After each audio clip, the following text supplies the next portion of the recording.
This is Tanner Gimbel at the Culture PDX in Portland, Oregon. I'm at 1402 Southwest Morrison Street.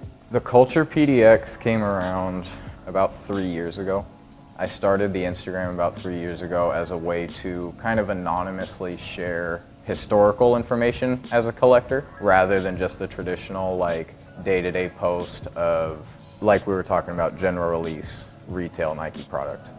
It was cool for me to be able to tell the story to some of my close friends that I was working with, some of my close friends that I was collecting with, and really putting all of that together. A shareable format for people to enjoy and learn from. We opened on March 26, 2018, Air Max Day.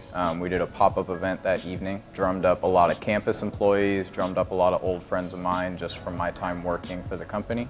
That's really what started pushing my name out there and started pushing what we do out there. Honestly, I'm a huge Nike fanatic. I grew up around here with family members working for Nike. It's been engraved in me. It's a family thing at this point. With seeing really like close-ended design aspects and getting able to like actually talk to people with their hands in the pot, creating the history that I loved and grew up around, it's in a perfect place. I couldn't be in a better place than Portland, Oregon to be doing this, to be curating, to be able to actually put the stories and put the puzzle pieces of the history back together. It's a lot of fun. My time as an employee expanded my knowledge as a collector. The DNA archive was accessible for me as an employee. So I used the physical information from what I was seeing, product I was actually seeing, and then I was comparing it with DNA information, archived information, and that was huge. Connecting like cataloged photos, cataloged info, the ad work to the physical product itself was the key in telling the story completely. If you can't put the information correctly to an item, if you can't put the model name, the date, the colorway, everything down to like essentially a style number, how are you going to go ahead and sell it and publicize it and try and act like you know its story? You need to actually be able to do so. Information accuracy is one of my biggest pet peeves. One of my biggest pet peeves, 100%. So it's really cool to be able to have 100% control over that. I don't ever have a question of if I'm giving somebody the wrong information or if I'm not, because I will actually wait until I find that information out and have first-hand information from somebody designing. And that's what's a huge help of being so close to campus. Footwear has been very well archived for the last, I'd say, 30 or so years, as we see looking at vintage Japanese magazines and things of that nature. People have been documenting and photographing and covering vintage footwear for years. But honestly, we're some of the first people to be putting dates and catalog information and tech sheets and the proper backstory to the apparel. A lot of the apparel information has come directly from former retail employees.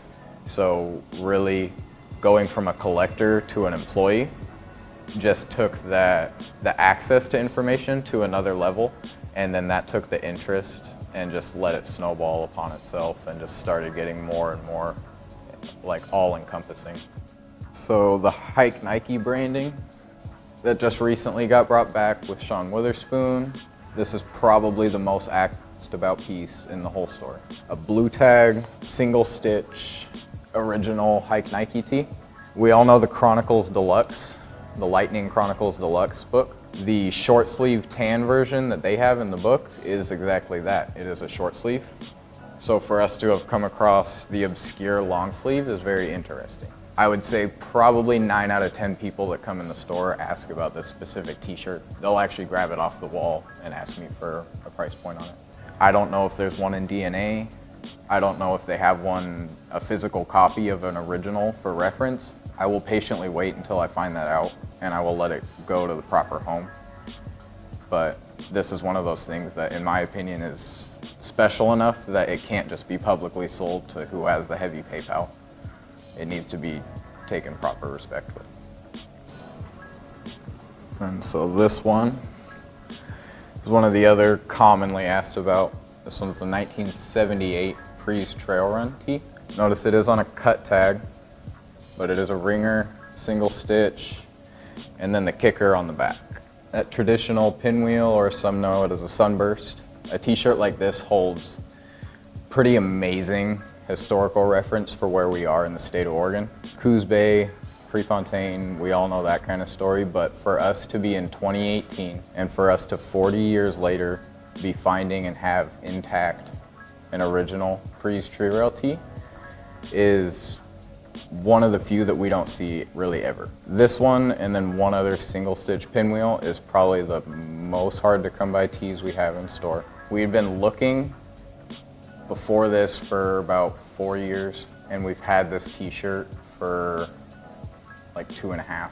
And this will be one that remains not for sale. It'll probably end up staying in Beaverton for the rest of its life. I think there's a whole subculture of t-shirt collection. I have friends that don't own more than 5 pairs of shoes, but they own 200, 300 plus t-shirts. It's kind of its own whole world because there's music t-shirts, streetwear t-shirts, vintage Nike, sportswear t-shirts. So for us to try and cover like t-shirt collection as a whole is gonna be a big thing.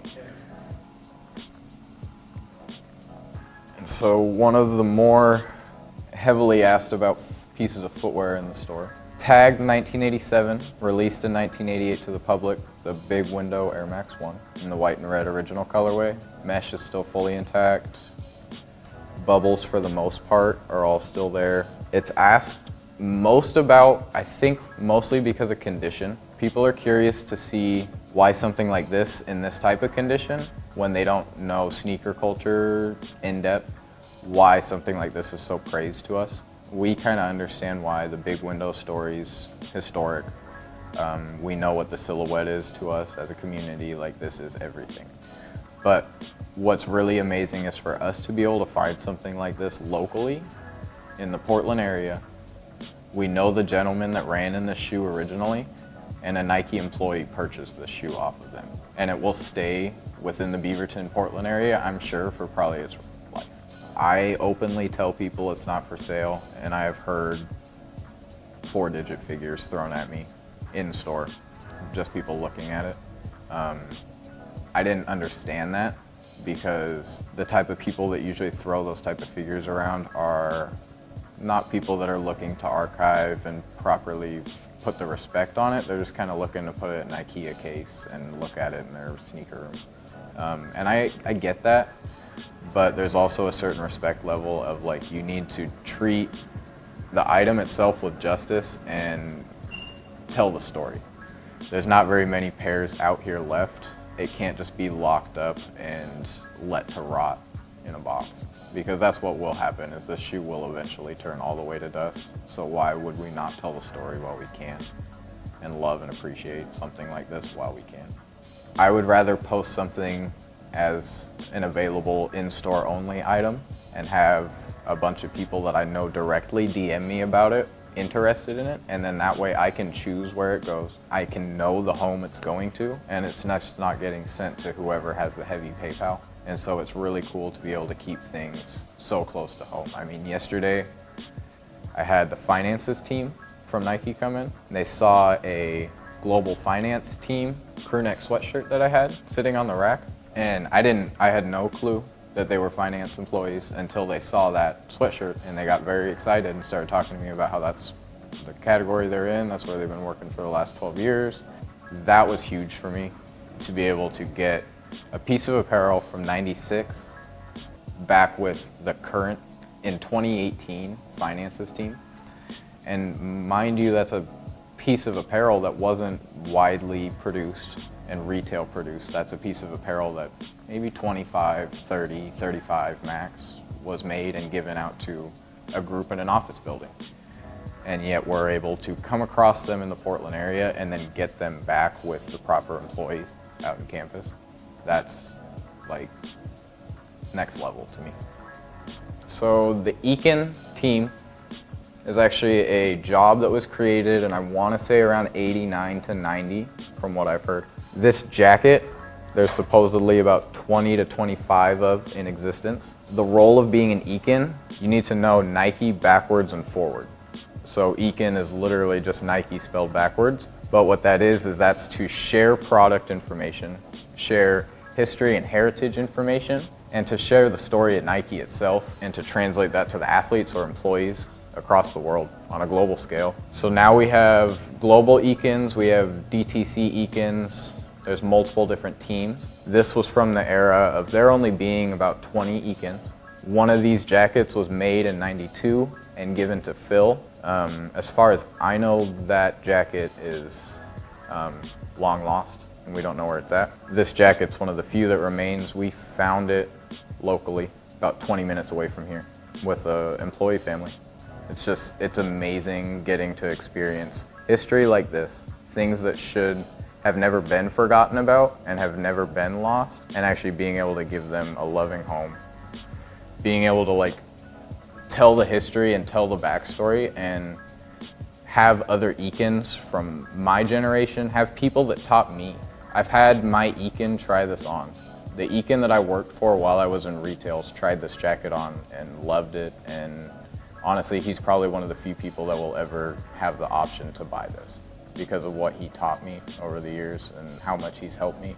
And Eakin means more than just being like a product specialist. It's translating that brand passion to a collector, to an athlete, to whatever you want to call it, to a person. Translating that love for swoosh, for Air, for Nike, for what we do, for collecting and for telling the story. Like that is what an Eakin is to me. All encompassing, brand passion, Nike fanatic. I don't know how really well better to describe it than that. And for a jacket like this to be floating around in the Portland area is just really outstanding.